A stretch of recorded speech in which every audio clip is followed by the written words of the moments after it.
दशमे देवदेवता एकादशे सिद्धिलक्ष्मी द्वादशे ललितात्मिका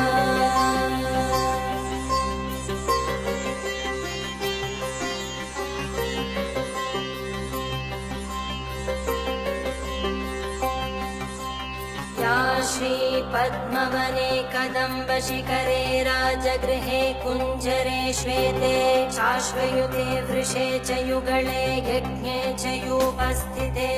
शङ्खे देवकुले नरेन्द्रभवने गङ्गातटे गोकुले सा श्रीस्तिष्ठतु सर्वदा मम गृहे भूयात् सदा निश्चला। इति श्रीब्रह्माण्डपुराणे ईश्वरविष्णुसंवादे दारिद्र्यनाशनं सिद्धिलक्ष्मी